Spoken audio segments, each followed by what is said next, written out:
Olá, turma, correção da trimestral do dia 2 de setembro, 15ª questão. O diretor de uma orquestra percebeu que, com ingresso a R$ 100, em média 200 pessoas assistem aos concertos, e que, para cada redução de R$ 5 no preço dos ingressos, o público aumenta de 20 espectadores. Qual deve ser o preço para que a receita seja máxima?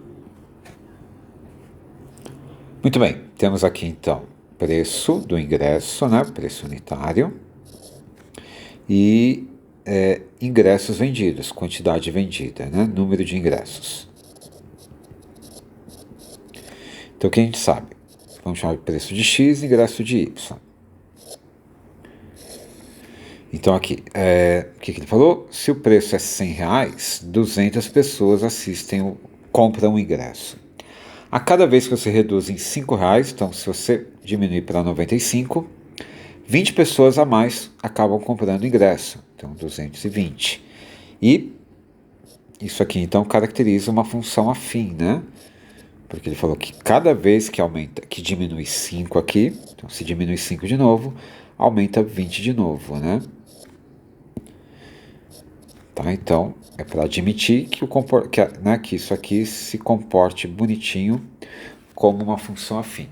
Então, se é uma função afim, é uma função do tipo y igual a ax mais b, onde o a é a taxa de variação, né? Delta y, coeficiente angular, né? Delta y sobre delta x. Então, vai ser 20 sobre menos 5, o que vai dar menos 4, né? Então, cada vez que a gente podia interpretar assim, né? 4 sobre menos 1. Então, significa que a cada vez que baixa o ingresso em R$ 1, 4 pessoas a mais se dispõem a comprar o ingresso, né? Então, se for R$ 5 de diminuição, 4 vezes 5, 20, vai ser o número de pessoas a mais. Muito bem. Então, aqui vai dar menos 4. Então, o A é menos 4, falta achar o B. Eu gosto de fazer assim, né? Colocar um XY aqui. Você podia simplesmente substituir aqui, né? E a gente pode trabalhar com o 100 que está aqui em cima, ó. Do 100 para o X e do 200 para o Y, né? Então aqui a variação vai ser X menos 100, Y menos 200. Tanto faz, você podia pegar esse também, né? Podia pegar esse aqui.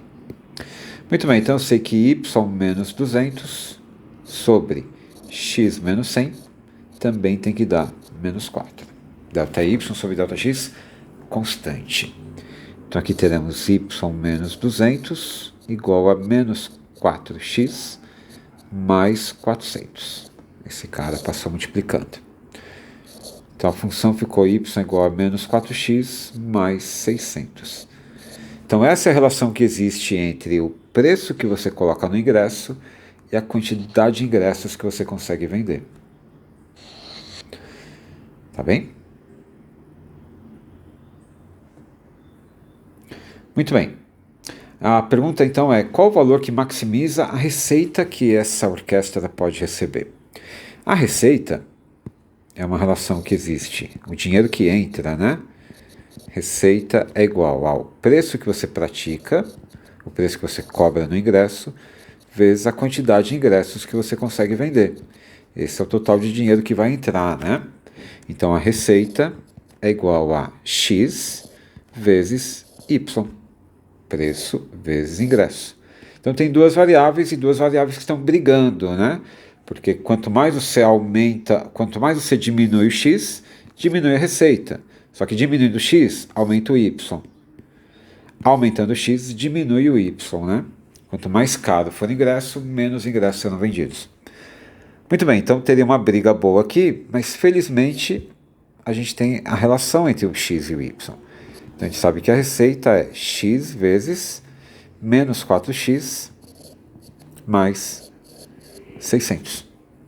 Se você fizer a distributiva, vai aparecer uma função quadrática, né? Com A negativo. Então essa função vai ter concavidade para baixo. E aí um jeito legal de resolver é como, né? É fazendo... nem precisava mexer. A parábola, pensando nas raízes, né? É um jeito bacana de resolver esse exercício, fazendo a seguinte pergunta, né? Quando que a receita será zero? Então, quando teremos uma receita igual a zero? Bom, ou quando x for zero, ou quando y for zero, né?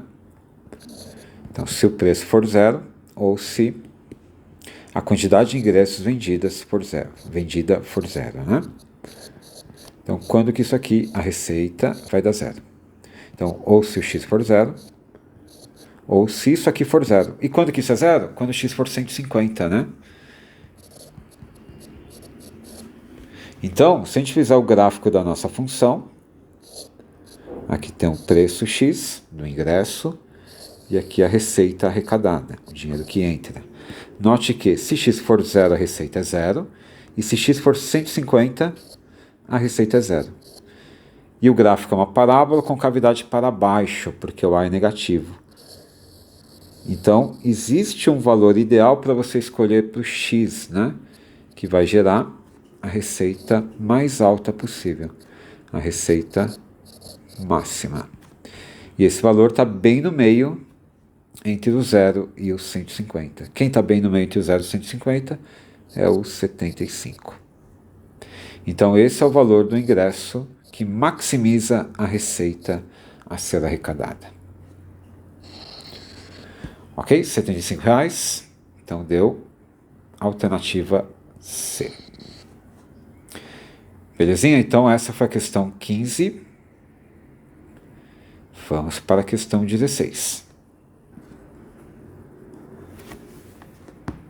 Última questão da prova.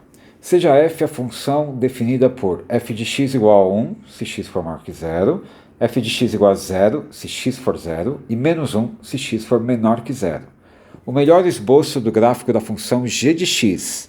E o que a g de x faz? Pega x mais 1 e multiplica por f de x. Como a f está dividida em 3 partes, a g também estará, porque a g faz a mesma coisa que a f multiplicada por x mais 1, né? Então, como fica a expressão que me dá a função g, as imagens da função g? Então, vou ter isso aqui, ó. Se você colocar um x maior que 0, note que f de x é 1. Então, a função g de x vai ser o x mais 1, vou até escrever, ó, multiplicada por 1, se o x for maior que 0. Tá? Porque quando x é maior que 0, f de x é 1. Então é só substituir um aqui. Muito bem, e vai ser 0, daí não importa, vai ser x mais 1, desculpa. X mais 1 vezes 0, se o x for 0. Porque se o x for 0, f de x dá 0. E vai ser x mais 1 vezes menos 1, se o x for menor que 0. Quando x é menor que 0, f de x você pode trocar por menos 1. f de x será igual a menos 1. Então essa é a função. Se quiser escrever melhor, ó, dá uma melhoradinha, g de x vai ser igual a quanto então? Vamos mudar a cor. Então g de x vai ser x mais 1 vezes 1, vai dar x mais 1. Se o x for maior que 0, 0. Se o x for igual a 0, né? Não importa o x aqui. E menos 1 vezes x mais 1 vai ficar menos x menos 1, se o x for menor que 0. Então, para fazer o gráfico dessa função, a gente vai dividir a função em 3 partezinhas aqui, ou 2, né? Porque aqui é só um ponto. Muito bem. Então, fazendo assim o primeiro trecho. O primeiro trecho aqui, o x menor que 0, né? Se x for menor que 0, a função é essa daqui. Então, note que essa função é uma função afim, né? É uma função do tipo ax mais b. E o gráfico é uma reta. Então, basta a gente escolher 2 valores aqui para o x. Um dos valores aqui, e todos eles menores que 0, né? Mas um dos valores vai ser o próprio do 0, né? Se eu colocar x valendo 0, a imagem seria menos 1. Eu não posso, eu não posso colocar x valendo 0. X tem que ser menor que 0. Mas isso me diz onde a função vai parar, né? Até onde a função deveria ir. E se eu colocar o x valendo menos 1, menos com menos dá mais, vai dar 0. Ok? Menos 1 ficou muito pequeno. Vamos pôr x valendo menos 2. Então, menos com menos dá mais 2, mais 2 menos 1 vai dar 1. Tá? Se x for 2, for menos 2, né, vai ficar menos 2 mais menos 1. Então vai ficar 2 menos 1, que é 1. Muito bem, a gente já pode construir essa parte do gráfico. Então, para x menor que 0, então está aqui o eixo y, está aqui o eixo x. Então, se x fosse 0, daria menos 1, estaria aqui. E se x for menos 1, menos 2, vai ser 1. Então, é esse pontinho aqui. Então, o gráfico está aqui. Só com isso já dava para assinalar? Só com isso já dava para assinalar, né? Alternativa B. Tá bem? Bom, mas vamos continuar. E se o x for do zero? Eu podia ter feito de... Bom, já foi. Se o x for do zero, g de x, f de x é zero e g de x também será zero, né? Ok? Então, teremos esse pontinho aqui. Se x é zero, a imagem não vai ser menos 1, vai ser zero. É um pontinho aqui. Muito bem. E se x for maior que zero, então esse cálculo g de x igual a x mais 1. De novo, é uma função afim, basta escolher dois valores. A gente já escolheu zero como referência, né? Não pode ser zero. Mas se x fosse o zero, o y seria o 1. E se x for 1, 1 mais 1 dá 2. Então o gráfico estaria aqui, né? Vamos de verde. Se x fosse o zero, daria 1. Então vai ser uma bolinha aberta aqui. E se x for 1, vai dar 2, né? Então o gráfico estaria aqui. Então cuidado, né? Porque aqui é uma bolinha aberta, aqui é uma bolinha aberta. Quando x é 0, a imagem é o 0 que está aqui embaixo. E o gráfico ficou item B mesmo? Ficou, né? Ficou esse gráfico aqui com bolinha aberta, ó. E o 0 aqui. Belezinha? Então, essa foi a questão 16, finalizando a nossa prova trimestral. Espero que tenham ido bem. Até uma próxima.